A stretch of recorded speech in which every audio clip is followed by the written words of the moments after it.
Sie hören Sport und Musik. It's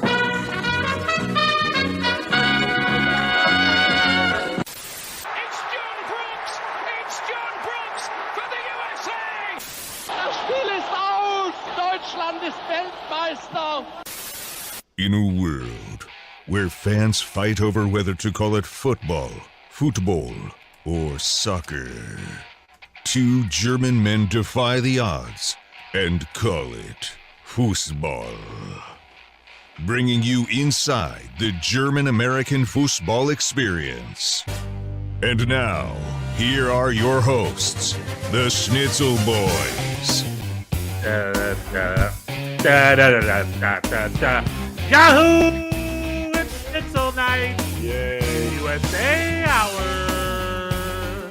And I must say, Bjorn, what a difference a week made. Just gloat away. What a difference a day makes. It's a day, but it's been a full week. We've had some positive developments over in the Red Bulls camp, but I want to pause that for now because there's something I'm dying to share, Bjorn. Okay, I have a little bit of an update from our discussion from last week. Mm-hmm. Do you remember that I brought up the fast food chain Wiener Schnitzel? Yes. Oh, you have... Oh, okay. I Googled them. I looked them up. Tell us. They sell no Wiener Schnitzel at all. Why are they called that, then? They only sell hot dogs, mac and cheese. Why is it called Wiener Schnitzel? I don't know. I think it's another example of American marketing guys being like, this is a funny German word. Let's just call ourselves Wiener Schnitzel. Because, hot dogs are wieners, I guess.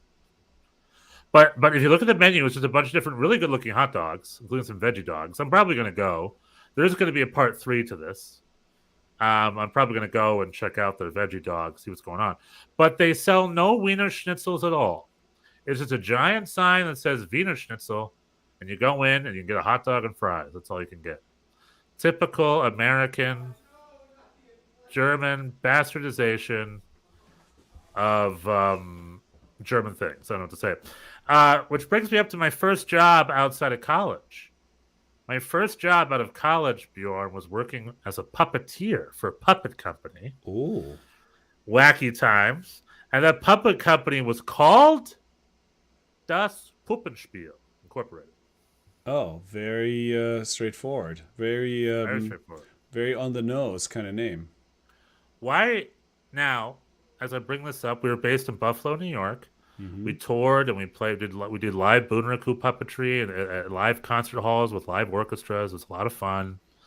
Why do you think we were called Das Puppenspiel? Because that's German for puppet theater. Yes. However, there were no Germans involved. Oh. A couple of Americans started the company because they thought the word Das Puppenspiel was funny because poop was in it. So like, oh, poop. I'm a poop, you're a poop. So it was called Das Puppenspiel because I just thought that word sounded funny. Which reminds me of the Wiener Schnitzel controversy that I'm creating. I think it's another example of just people using a German word because it's funny. Wiener Schnitzel, because foreign things are weird. And Das Puppenspiel is once a poop, always a poop. And people, and for slang, they call it Das. Oh, are you with Das? Yeah, I'm with Das. And translate that to German. You're with the? Yes. Are you with the? I'm with the. I've been a the for a long time. So that's what that was like. This Puppenspiel. Rest in peace. That organization went out of business about a year after I left them. But I just wanted to bring up the fact that I was excited to go work at a place called Das Puppenspiel as a young German American. They're like, oh, we just thought it was a funny word. And it was because Germans are weird. There was not. It was not the cultural touchstone that you hoped it would be. No, it was not the cultural touchstone. Much like Wiener Schnitzel, it's not really delivering on their advertisement. No, and then right down the street is a competitor hot dog stand called the Dog House that says the absolute worst spelled Wurst. So I need to figure this hot dog thing. I need to figure the situation out. I've been like making excellent currywurst at my house using this new curry sauce that I ordered on Amazon, inspired by my friend Mark. Is it Hela? My favorite personal Yes, brand? there you go. That's it. I got that. That's the right sauce. Zeisner makes a sauce, and it's fine. Even like Heinz makes. A lot of people make sauces, but Hela This is is the right it. This sauce. is the Yeah. actual one. Yep. Hela's- Good. I'm glad something we can agree on. It's not going They to make be. a they make a not gonna be delicat, they make a schaaf, and they make an extra schaaf. I got For me, both. the regular schaaf is I it. got the Schaaf and the Delicat. I got both Yeah. of those. They're both good. Extra schaaf is a little too schaaf for me. I'm more of a schaaf delicat. Schaaf meaning spicy. Meaning spicy. Now, Bjorn, Yeah. do you know that No. Hela recently made a North American edition of their sauce, which you can Ranch, buy? ranch dressing. No, it's Currysoße. Oh, But it's for a North American audience. It's just called curry sauce, but it's the curry ketchup. It's in English, and you can buy it at World Market on 36th Street. I used to buy look it at all the that. time. So The world market. The world market has a lot of good, authentic European food items. We're saying this not because we're getting paid or something. That is, No. the thing that I buy at World Market is these Dutch chocolate sprinkles, oh, nice. which are that's something very specific that you can't get an American equivalent of. Is And it for like ice cream? You just put it on ice cream, or what's the anything? sprinkles for? I think the Dutch put them on sandwiches. It's like the Dutch sort of Nutella equivalent. You put like. I think I've seen that. Yeah. But yeah, you could put them on. Certainly would not be a problem putting it on ice cream. That would work. I mean, they're very versatile in that sense. That's a good tip. Sometimes I'm gonna you go know, pick some up. sometimes when you're like me, kind of on a bit of a weight loss kick, and you just got these got a shot of a craving. Sometimes just a little handful of these sprinkles will satisfy that in a semi-responsible way. Oh, I need to look into that. I think I've seen that recently. Yeah, when I was doing my weight loss stuff back in the day, very specific cravings show up, and one of them was currywurst. And I also went a little bit of a kick. I made sure to get the right sauce. But Now, the- the other part of the equation is the sausage.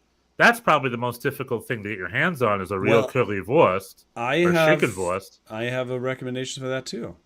Enlighten me, Bjorn, please. Trader Joe's. Trader Joe's sells an uncured Bavarian bratwurst that really is quite is the right thing. Nice. Uncured berry brown. I used Boar's Head knockwurst. That was also not too Okay. shabby. All I right. usually would make one knockwurst and one bratwurst. Sort of Yeah, mix and match. the new supermarket here on whatever the name of that street is, West Street, here just a block away from me, they carry a full range of Schaller and Weber sausages, so they have pretty Nice. good. So they have a pretty good bratwurst too. But the Trader Joe's, that's widely available and reasonably priced, and that's very good. That's a very good one to use for the currywurst. Yeah. So Hela sauce, uncured the- Bavarian sausage, and then do you sprinkle a little curry on top of it Oh when yes. it's done? How Yeah, do we yeah, yeah. how do we do the this? sauce? Also, the Hela sauce. You want to heat it up. Mm-hmm. You want to heat it. These are some key. You want to heat it up and probably thin it out ever so slightly. My friend bit of Mark, water or what? my friend Mark, he actually cooked the sausage in beer, which I thought was inspired, Yeah. and then he used the leftover beer to stretch the sauce. I thought that was pretty great. Now that's German efficiency. He I just like that. he just figured he's not even German. He just figured that out. Yeah. That was impressive, and I think that's perfect. The sauce perhaps a little thinned out, and also key the sausage. You gotta maybe use a knife or scissors even and cut it into pieces ahead of time. Right. Like Right. don't cut it as you're eating it.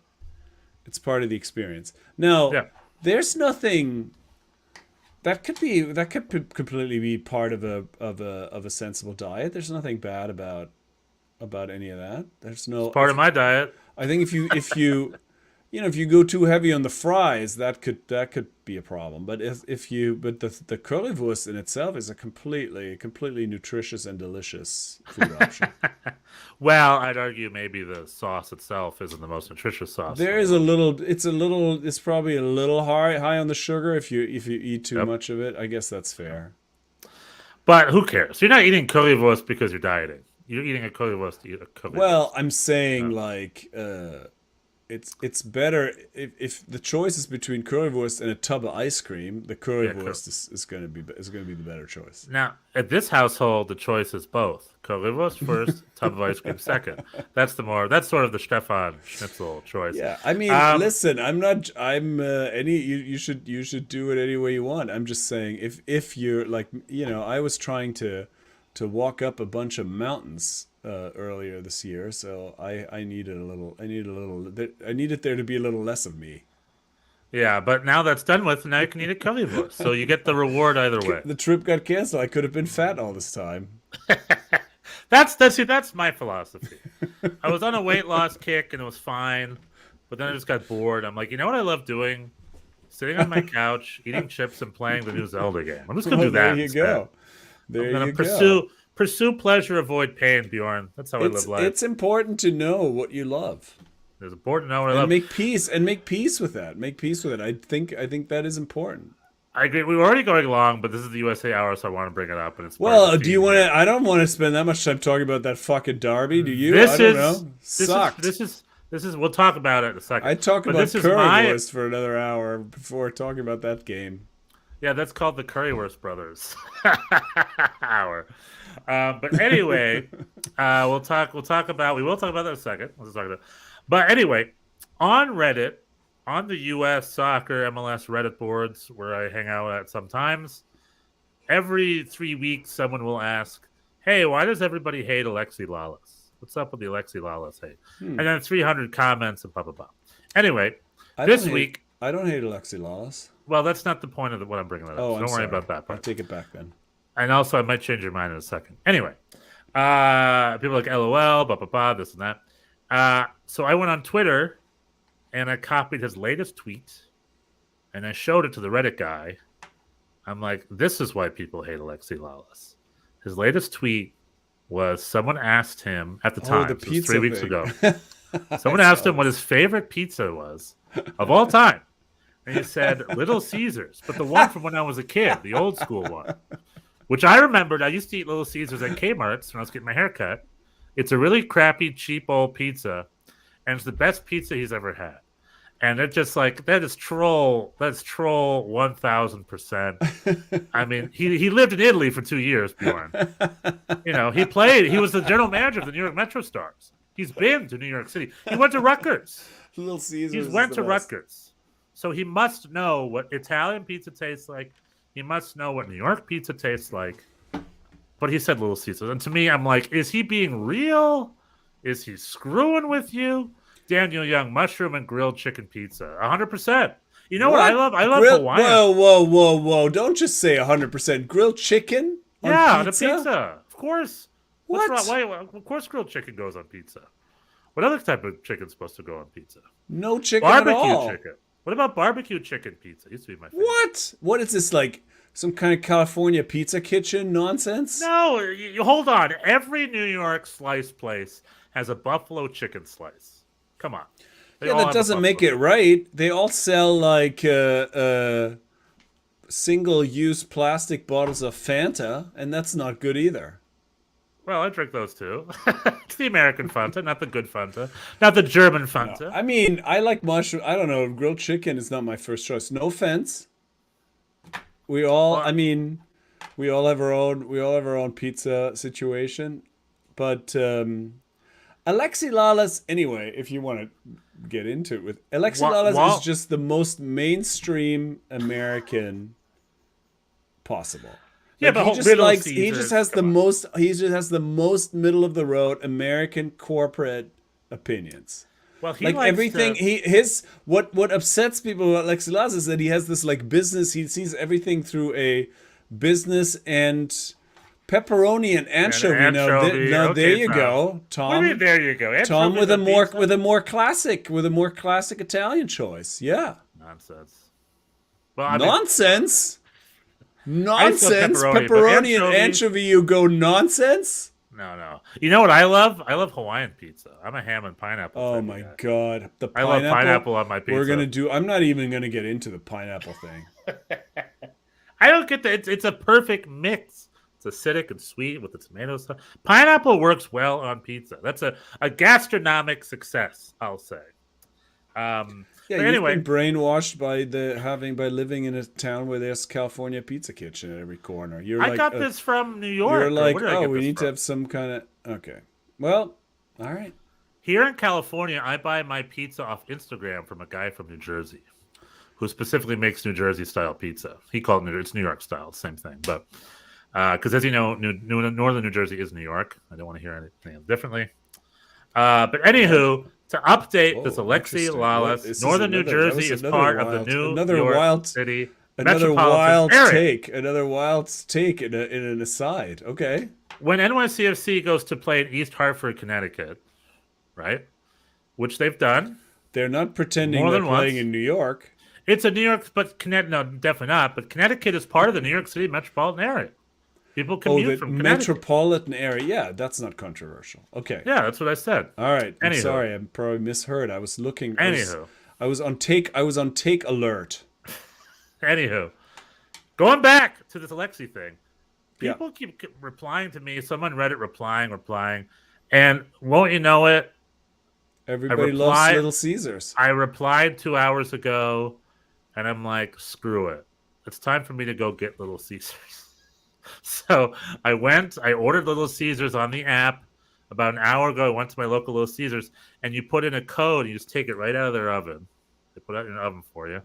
And I had myself a Little Caesars pretzel pizza, one of my favorite little, And what's it you've- called? And you've seen the light. You've seen the light. Well, no, I've always loved those. What were they called? Guilty pleasures. My favorite is a cheese pretzel pizza from Little Caesars. It's not even pizza per se. It's just a pretzel-y, circle-y thing with cheese, and it's delicious. Let's call it pretzel cheese. A pretzel cheese open-faced sandwich is really what it is. And it was delicious. So Alexi Lalas won. He sent me Little Caesars. He You got it sent you- going. He set you straight. He probably is. Does he get paid for this? Is he a spokesperson? No, but the amount of free sponsors we give on this podcast just never ends. We love all sorts of companies. We're trying to sell out. Hela, We Little would- we would Caesars, sell- Vita we would Schnitzel, sell out if Doghouse. you- Yeah. Yeah. Um. Anywho, the big news for No.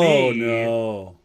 The big news for me is we got rid of Gerhard Struber, and then Troy Lesane, this Is the obscure best, is the greatest staff ever. coach they hired, Has already was become given a task. Has already become a legend. He's given a task. He's like, starting tomorrow, you have to play our greatest rivals, DC United. And then on Saturday, we have our New York rivals, NYCFC, our second greatest rivals on Saturday. You have the two biggest games, at least this part of the season. What you going to do? You And won Troy them all. was saying, it's like, you know what I'm going to do? I'm going to win both games. 1-0, and Omer Fernandez, the only true Bronx native soccer player in New York, scored a goal in both games. He scored the winner, and ding dong, the witch is dead. I Is he mean, from the Bronx? Well, he he's got an born and raised, assist. baby. He got an assist from his fellow Bronx guy Tavon Gray, who let the ball just bounce off of him. I'm talking DC United game. DC United got assisted by Tom Barlow. And then, Oh. yeah, NYCFC, he picked up a scrap from Tavon Gray. Yeah. But Tom Barlow, in 108 professional appearances for the New York Red Bulls, got his first assist in the U.S. Open Cup, feeding into Omer Fernandez. And literally, Struber had the press conference on Sunday. He left. And right when he left, the team knew how to attack again. It took him a day to figure it out. They were passing in space. They were kicking it in the box. They had This is the cup game. This is the cup game you're talking about. I'm talking about both games, really, but this is the cup game. Three. Let's talk about. They had 3, 4, maybe even 5 attacking chances in general, and it's like, holy crap! This team learned how to attack overnight, and which begs the question: what the hell was Gerhard Struber doing? Like, they played like such crap under him. They did know how to attack. Trying to learn how to drink out of an American water bottle. I mean, literally, he's like, we're not going to attack ever. We're only going to defend. He leaves the next day. The team knows how to score goals again all of a sudden. It's like, what the fuck? He must be the worst coach of frickin' all time. Or maybe I don't know. It's just Gerhard Struber is being set up to go take over Red Bull Salzburg. When he left, they all said great things. Red Bull didn't say we fired him. Red Bull's like, he's tough. His family is sending him back to Europe. And auf gut Deutsch. And remember, tell our American listeners, Bjorn, what auf gut Deutsch means.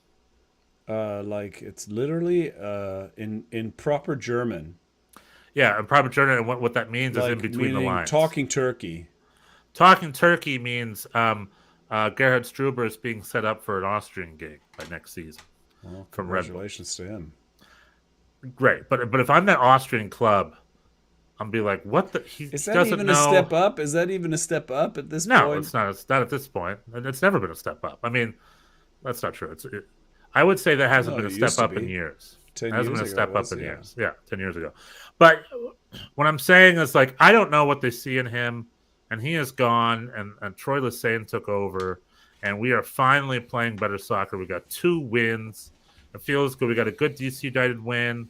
Wayne Rooney bitched and complained and played his bench or whatever. But the game against NYCFC, we got a win at home.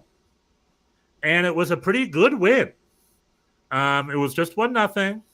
Omer Fernandez finished an opportunity. Okay. We have the high press. We're built for that type of thing. It happens in all of our games. I'm gonna wait my turn. I'm gonna let you talk and patiently wait my turn.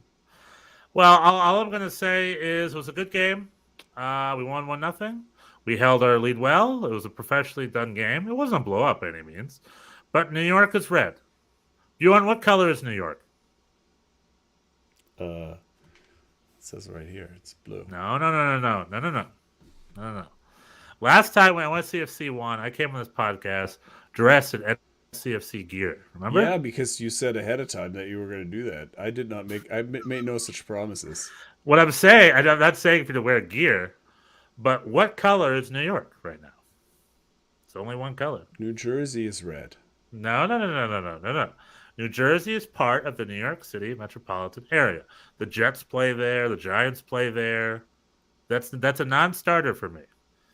What color is New York City? Metropolitan area, including northern New Jersey and Queens and Connecticut. I'd have to look outside. I'm in my room right now. So. Well, my room is a clue because I made it as such, as you saw. A special. See my glotze here, my glotz cup here. So What color is my glotz cup? It's red. Red, baby, because New York is red. And you know who confirmed that, Bjorn? One of my favorite comedians of all time. Oh, Bert Kreischer. The You're going to Machine. bring that up? The Machine? Of course I'm going to bring that up. It is the Machine. He's got a movie in theaters Friday. He went to New York Red Bulls shirtless. He cheered. He was there. He's a New York Red Bulls fan, baby. One of the great... Is he really, though? Or is this like he's got a movie to promote? I don't know, and I don't care. He went to 2 games. All right. He went to a Yankees game. He was like, Red Bulls he game. was there. I mean, I was at the skate. I have so many things to say. Anyway, I don't want to talk over you. You deserve a little gloating time. You've suffered a lot this season. Oh, a lot. I want to give you full space. So I want to make It's sure our second win in 12. Before I say anything, I want to make sure that you get it all out. It's our second win in 12, and because it's MLS, we're only 1 win away from maybe being in a playoff spot. Like, realistically, if 4 or 5 different teams lose next weekend and we win, all of a sudden we're 9th place. We're in a playoff spot again. Even though we've only won, that will only be our 3rd win in 13 games. Which is I mean, you're never out. Like, no one's going to be really out until September. Yeah. It's still early. It's still early days. Now we got rid of Gerhard Struber. New coach in charge. It's looking good. You're Players still are going. good. That's cool. Well, no, please, no. I'm serious. You should savor this. Savor this. I hear reports about NYCFC fans being rough to New York Red Bulls fans in stadium afterwards. I am assuming you were in charge of that. You ruffian. Okay. Anyway, yeah, I mean, I don't know. What do you want to say was a fair game? Even, we won. We were at home. It was a home field advantage. We won 1-0. I mean, what more do you want? All right, you're up, Bjorn, I guess. Firstly, talk about your experience. Did you drive there? Tell me. Yeah, How many of your friends were there? it was my birthday. It was my birthday. We had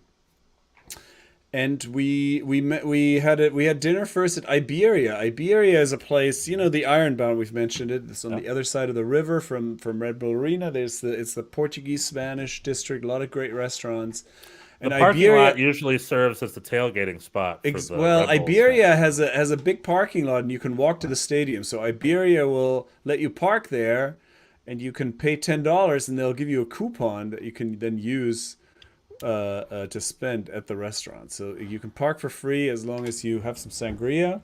So there were I believe 17 of us actually. That's a good turnout, man. You've got friends. It was I a can good never get 17 people.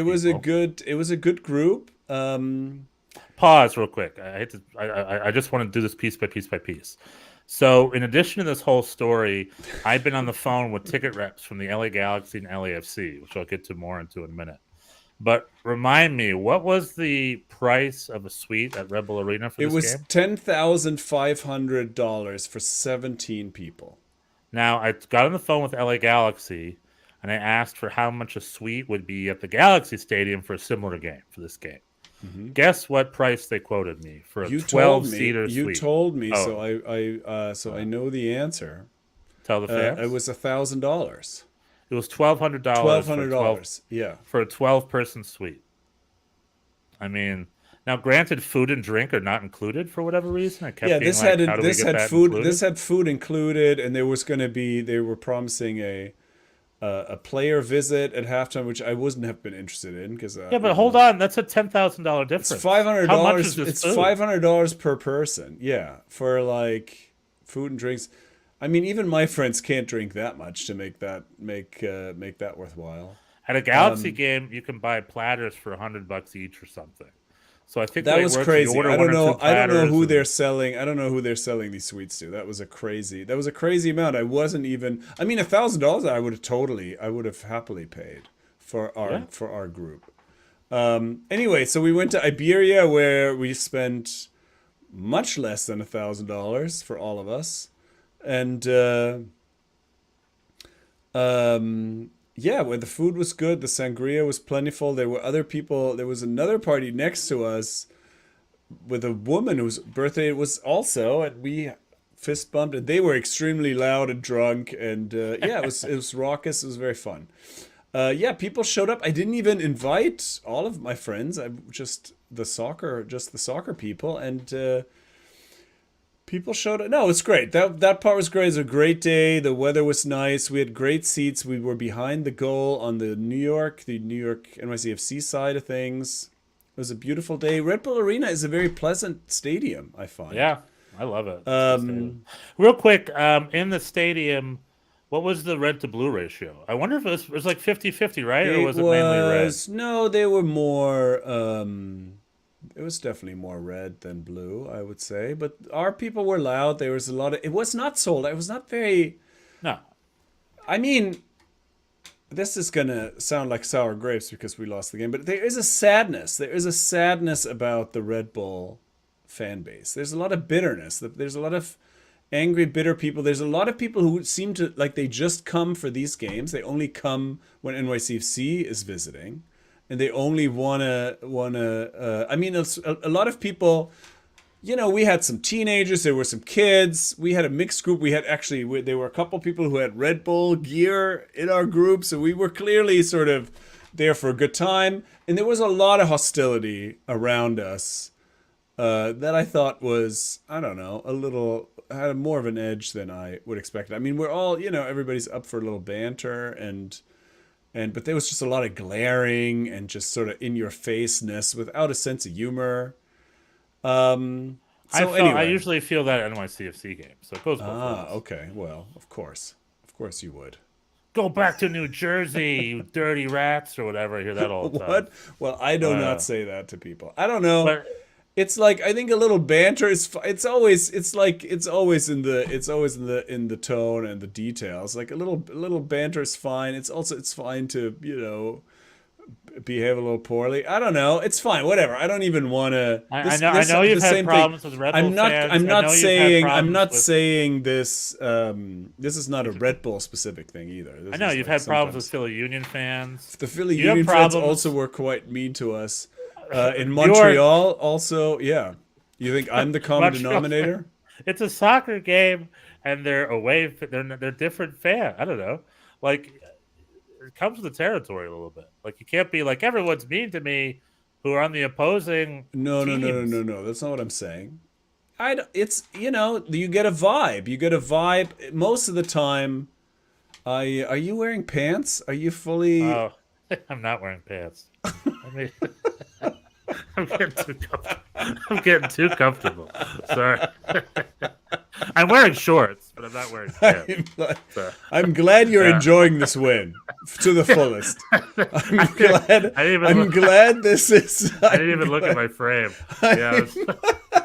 For those of you at home, my exposed legs were just. I was leaning back and I had my legs up. And you're very, very comfortable with this result. So, I'm in my bedroom, man. I'm in my bedroom. I'm not in a. I'm dressed like I'm in my bedroom. Just put it that way. Anyway, no, yeah, whatever. I'm not looking. Nobody did anything wrong. I'm not looking to. I'm not saying you have to be. But there's just different vibes. I don't know. You get a. I mean, it's also the luck of the draw. Sometimes you. Like in New England, a bunch of times I've been to Revolution games where people just mercilessly will talk shit. And it's funny, but it's all it's all in good humor, and in the end, you part as friends, and but that doesn't always happen. Sometimes there's just an edge, and it's like, it's not as fun. Anyway, whatever. People are drunk. We were our group also we were not sober either. Right. Anyway, so, and I had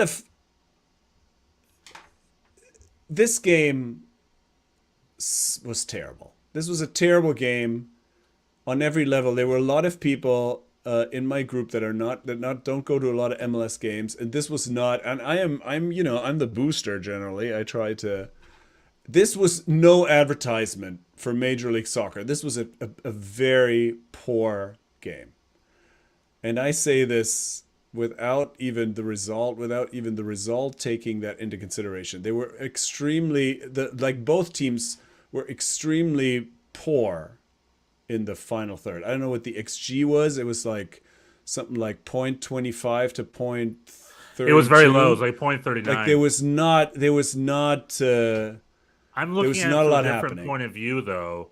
And my POV is literally we did not know how to score. Like we never set ourselves up for scoring opportunities ever. And literally for me today, I was like, oh look, we're passing it in space. We're kicking it in the box. You scored a goal, yeah. I was like, look, we're creating opportunities, and we finished one of them. But this was not. This was like, okay, yeah. I mean, we had 70% possession or whatever. I mean, that's also just the setup. I'm not saying that led to nothing. But we were well. Anyway, it was not an advertisement for the league. There was not a lot going on.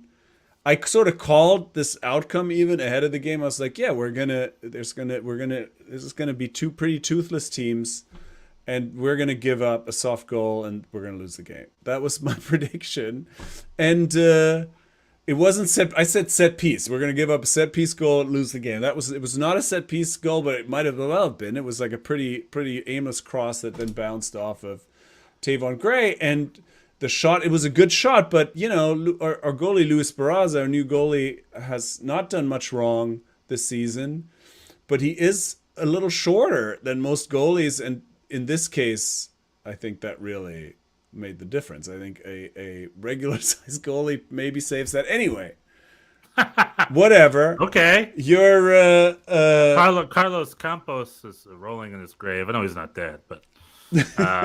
So anyway, Taylor Navas would love a couple. But you got it. But you put a shot on goal, which is more than you could say about us. So congrats. So deserved, I guess. I agree. I'd say it's deserved. Daniel Young is saying this was a very rough game. I mean, I would say so. I thought this was hard to watch, even if you were neutral, which I had some. I had some in my, a lot of neutrals in my crew, and it was a lot. It was a rough. This was not. It was not a lot of fun for anyone. If you hate MLS, are you truly a neutral? This or are you more of a this negative? wasn't. This was not going to change any. This game was not going to change anyone's mind. I would now. What I would say, if we want to. Aside from my parochial complaints here, like there is something. I was listening earlier today to Nick Cushing's press conference after the game, and he was saying, well, let me start by Pep Guardiola. I don't know if you've ever heard this Pep Guardiola quote, as told to us by Thierry Henry. When Thierry Henry was talking about how Pep Guardiola is as a coach, he was saying his philosophy is, it's my job to get you to the final third. It's your job to finish. Yeah. And so in that sense, if that is, in that sense, you can feel and understand Nick Cushing's frustration, because he's doing his job. He got the team to the final third. Because this is what, when you're playing the Red Bulls historically, you worry about the press, you worry about building up, you worry about like losing one-on-ones in the midfield. We did great with all of that. I think we played through the press pretty well. We had 70% of the ball, but it's not even that we generate chances that we don't take. It's not even, we don't even get that far. It's literally like you get, like 2/3 down the pitch, and then that's it. Like there's just no. It doesn't turn into shots. Oftentimes, especially with a possession game, you kind of see, oh, well, we're missing that final pass. We're missing that. We're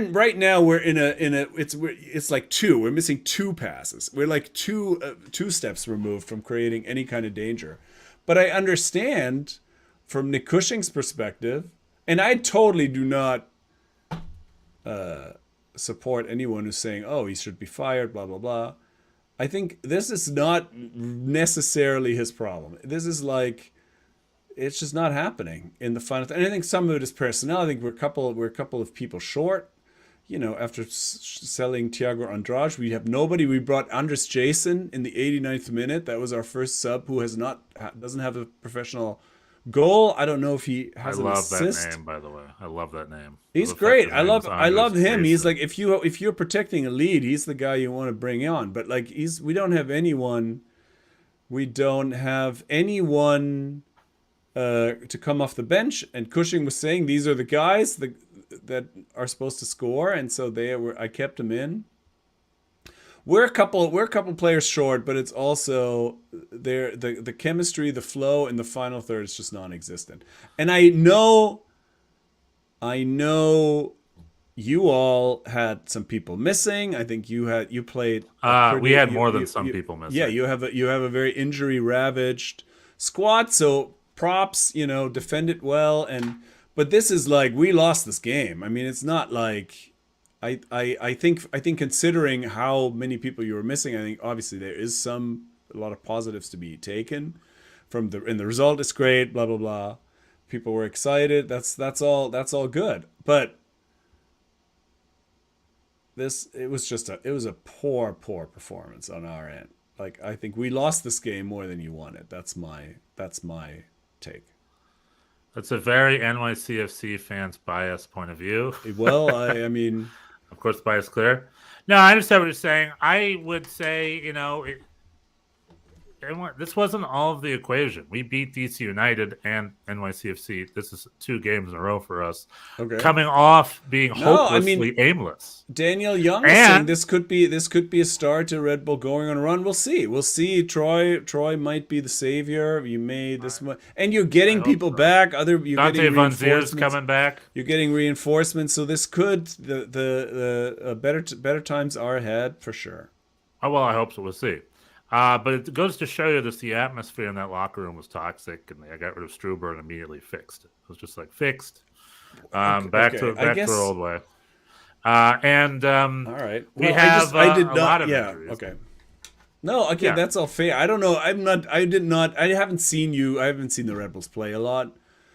I didn't look at the Red Bulls team in this game and was like, oh, those guys are fixed. I was like, I mean, they did until that goal. They did almost nothing offensively. Maybe And, fixed is the wrong word. I meant fix the environment, the vibe. fix Like, the Struber's belief. gone. I mean, they were What's the definitely problem? fighting, and they yeah. As a But team, it they still need was- to figure out their attacking third. That comes when Dante comes back, when Lewis Morgan comes back. They're still figuring stuff out. Defensively, we're pretty tight on point. It's our attacking third. But I've already seen really great improvement signs. Like, again, I'd say this. I would love to put a fly in the wall. Struber was head coach for over 2 seasons.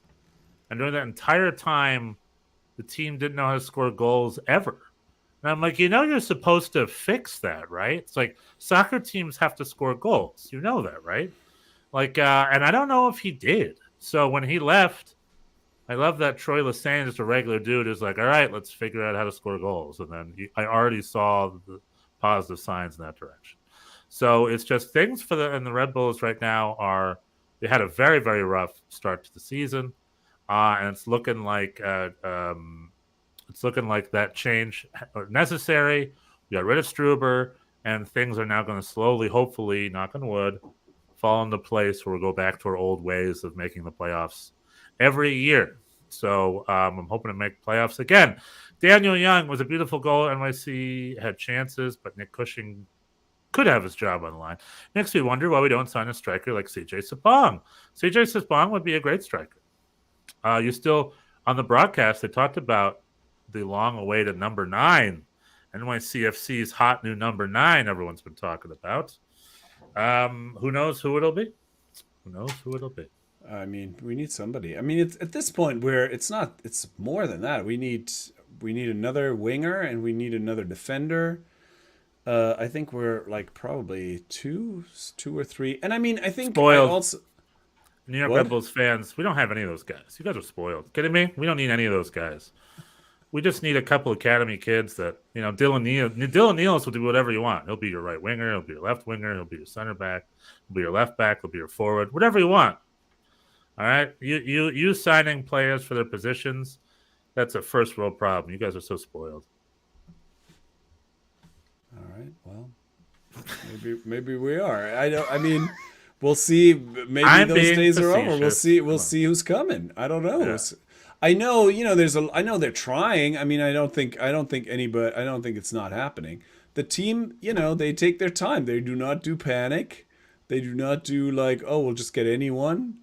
And I mean, I think Nick Cushing, to some extent, is trying to create competition for spots. I think this is another problem when you have this kind of setup where it's clear who the starters are, and the starters are a little complacent. And Nick Cushing is trying to say, "Hey, Andres Jason is fighting you for your spot. Kevin O'Toole is fighting you for your spot." I think that's good coaching. Is giving these guys a chance, but there is an obvious quality gap between Andres Jason and whoever he came on for, Gabi Pereira maybe. And well, it's okay, the players know that, and it's just not working. We have we've lost 4 games in a row. I think we scored 1 goal in those 4 games.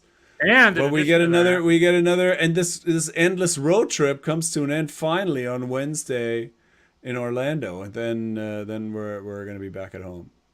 Yeah, a little bit of a losing streak, but it's okay because the future is bright. It's a lot of a losing streak. Because the future is bright. NYCFC 2 played Red Bulls 2 over the weekend. Oh yeah, how did that turn out? NYCFC lost 2-0. So New York is very, very red. The New York Red Bulls kids just beat the crap out of your kids. So, not all is lost. Your youth team also is inferior to us as well. Just if you're curious about how your losing streak is going, it's going on both a senior level and a youth level. Amazing. Elias Manuel scored a goal because he's playing for our second team because his quality is also clearly he was not worth bringing up from Brazil. Very clear. So, granted, he might be coming off an injury, but he played in the second team. He scored a goal, and the New York Red Bulls 2 beat NYCFC 2-0. New York is red. This is a sign of true despair. You have to quote MLS Next Pro results to further humiliate me. All right. It's okay. I'm just making it extra clear that New York is red. But the reality is New York City has their teams trudging along trying to get in the playoffs. LA has two teams. I thought it would be this kind of a year. I mean, it's a very young team. There's a few pieces missing. We lost our entire spine that has not fully been replaced. So, and it's a whole new kind of setup. So there were going to be some struggles. We had some early success that I was surprised by. We had a couple of really good home games. So I was like, oh, maybe it's going to be fine. But no, here we are. There's going to be definitely, it's going to be difficult. And hopefully at some point we'll get reinforcements and turn it around. But well, the alarm bells ringing. This was not fun. This was not a fun game. Well, the alarm bells aren't ringing. For me, it was not a fun game. It was a great game for me. I had a great time. Isn't that how soccer works? The alarm bells are not ringing, and the alarm bells were ringing for us, but I think hopefully you've turned them off and we're heading in the right direction. Because as we discussed a little earlier or before the broadcast, all of the failing teams had a really good weekend. Colorado won. Yeah. City won. Chicago beat St. Louis SC. Their St. Louis's Cinderella story seems to be over. Turns out this high press that we couldn't handle was a little bit of a myth. Turns out we do know how to handle it. And the LA Galaxy got themselves. I went to the LA Galaxy game. You went to the Red Bulls Arena. I went to the Galaxy, two of the original cathedrals of U.S. soccer. On the eve of we seeing all these renderings, all these new stadiums, and blah blah blah. You were at Red Bull Arena, an original, which still holds up really, really good. It's a great looking stadium. And I went to Dignity Health Sports Park, I believe is what it's called, to watch the Galaxy, America's first cathedral of soccer, second only to the Columbus Crew's original stadium. I was gonna say, yeah. Columbus Crew's original stadium cost $30 million. He just bought a plot of land, put up some bleachers, and that was MLS's first stadium, which has since been. I've been there. Definitely no frills. The scoreboard burst into flames last year there. I don't know if you remember that. It just we had a pretty horrible playoff experience there. We lost 4-1 to the Crew. This was, I think, our second ever playoff appearance. So that was also not a fun road trip. The Crew got themselves a fun, fancy new stadium. But I'm just saying, I'm in the Galaxy Stadium.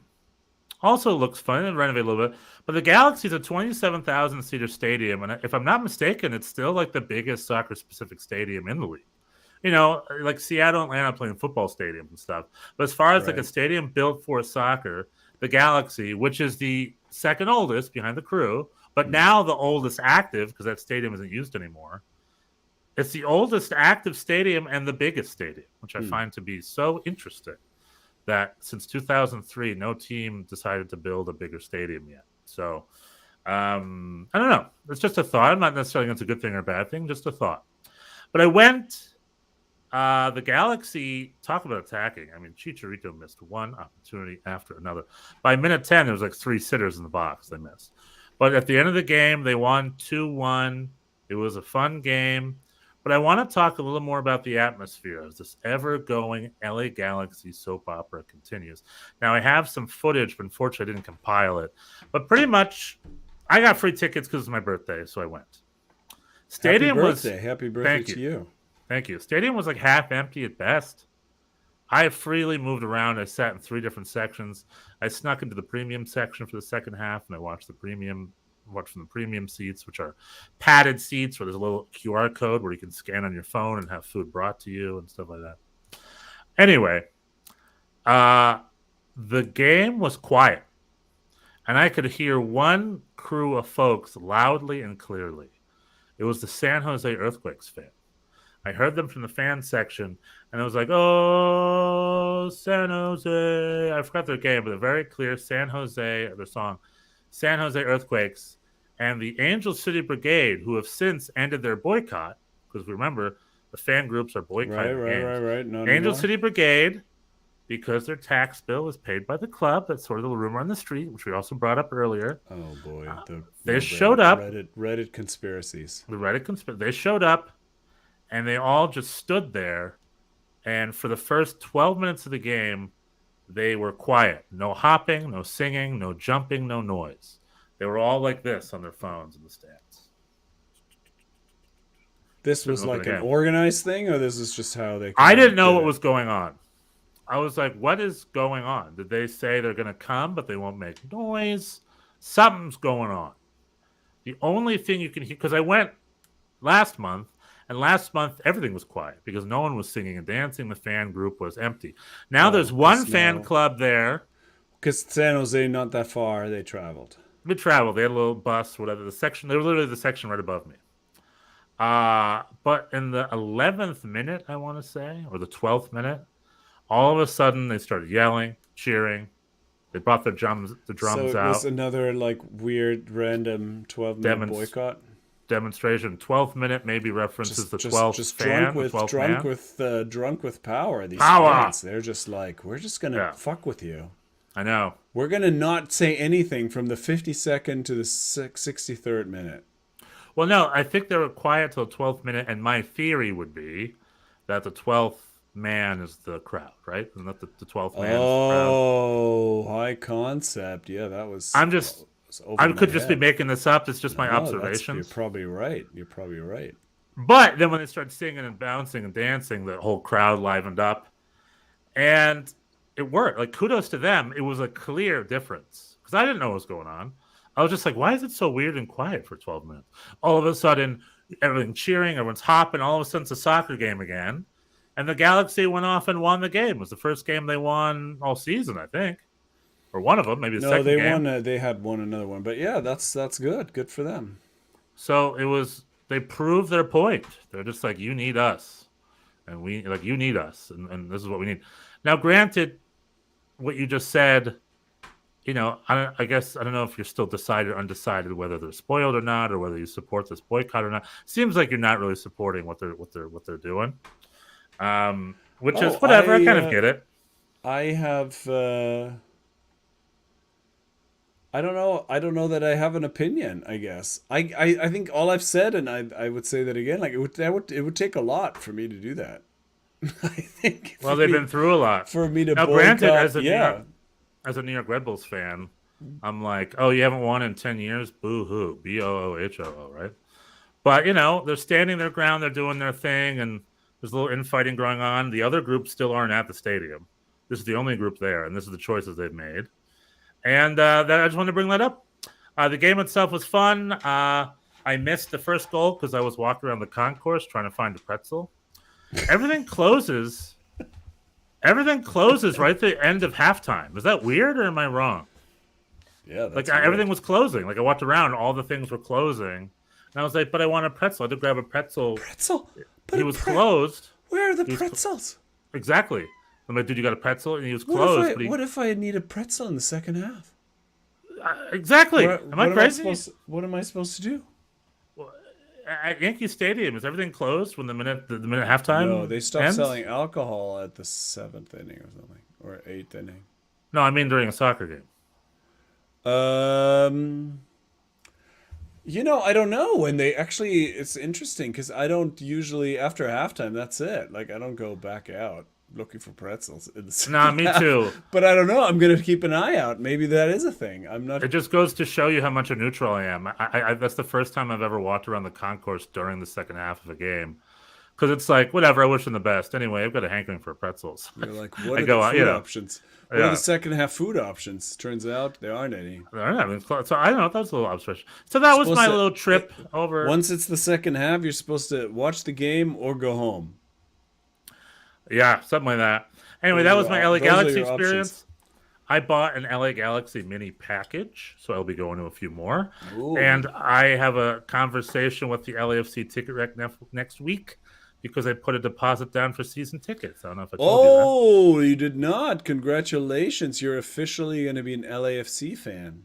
Well, I don't know. We'll see. Unless the Galaxy can win you over, but so far they've taken a hit with the pretzel situation.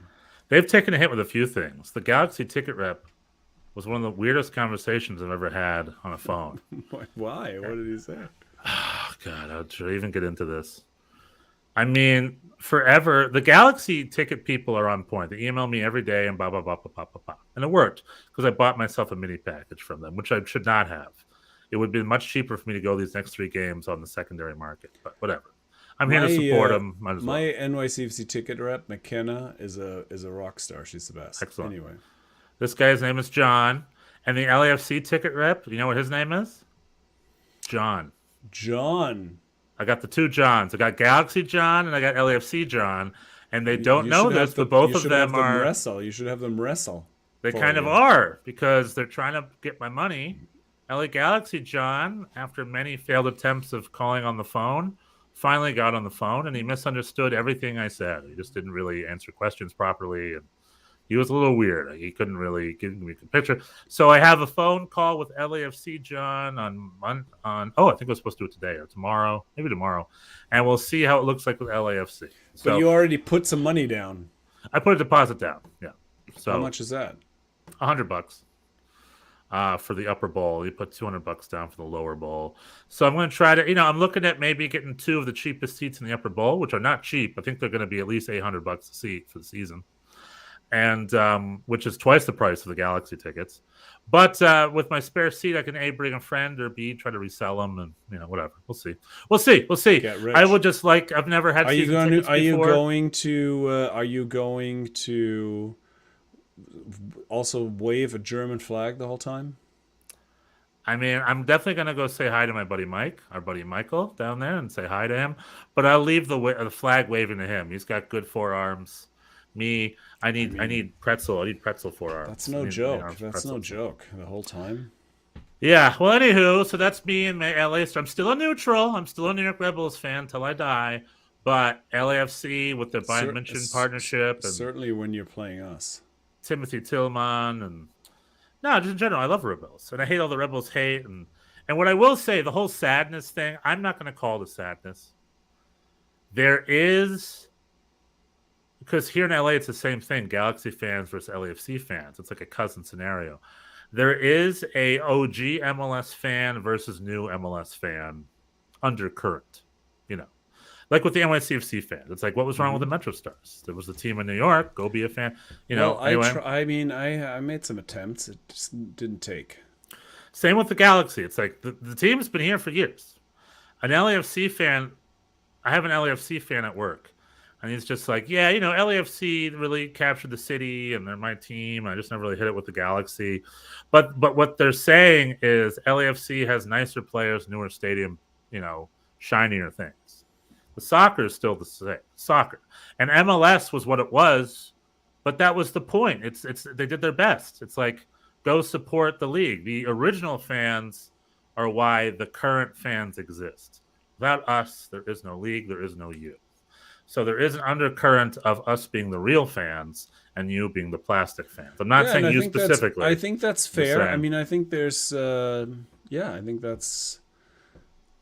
I wouldn't argue. I wouldn't argue that point. I mean, there is a little bit of a. I mean, I think that's also a cultural thing where in Europe, tradition and longevity is more valued. Here, it's like the new shiny thing is kind of more. Is a little more attractive, and but yeah, it's a weird problem. However one even judges it, or if some people are the OGs and other people are plastic, whatever. What do you do? What do you do about it? Like, I think that's something that MLS has to figure out, and I think they are working. I mean, we've talked about they have a committee for this kind of thing, but I would really be interested to see. What can be done? I mean, it was like, I don't know how many. It was definitely not full for this derby game. No, not even close. There were a lot of empty seats. I'm hearing, but then it's still like as more Red Bulls fans show up for these games than for any other game. So there is something about it that attracts more people. So yeah, there's a lot of reasons why. Something I'm hearing is all the new developments are making parking there a nightmare. and people there just are all aren't these. even- There are all these new buildings, which is like, Right. ooh, why is that? People want to live here necessarily, but The original that is renderings- true. The parking thing has always been a little, and now more so, right? Because there's fewer spots, but on the and but I path mean, isn't but the- ideal. the path path has is gotten worse or something. how has I the don't know. path gotten worse? I'm not there. It's just what I'm reading online. They're just Huh. like, oh, The I path stopped always going seems- because parking is a nightmare and stuff like that. So like, The path, yeah, my friend who has season tickets, he's like, yeah, he hasn't been all season. I why mean, is the he not parking- going? Just why It's is just he he not just feels like the team, he's just not. I mean, he is an OG. He's had like season tickets forever, and he just. So that's feels also like part of it. There is a he- big there's feeling with there's some fatigue. right. Well, not And necessarily this fatigue. team is not. This team hasn't captures his imagination. We'll see we'll see if Troy can get the masses riled up, but. Well, that's not Troy. I think that's on Red Bull, right? The whole like we talked about this before. The motivation of the owners is always in question, and it always leaves Red Bull's fans uneasy. Like we're there despite the owners. We're one of the few fan groups. Like LAFC love their owners. Will Ferrell comes out and throws the bird, and everyone loves Will Ferrell. Like Right. LAFC and their owners are brothers and sisters. They're kismet. And I know the Galaxy are having problems with their owners right now because it's the OG thing. And the other part of that OG thing is MLS doesn't treat us well. MLS is like, oh, how do we fix it? We close your team and we relocate you to Austin. Is how we fix that. How do we fix that? We close your Wait, team what? and we relocate you to Houston. But that MLS, the league. but the Austin thing, yeah, okay, well, Columbus. That's the Columbus story, what I just said. yeah, but I mean that is one option, right? If like the team, if you can't make it work, you can. I mean, The fans had to make it work. The league wasn't helping.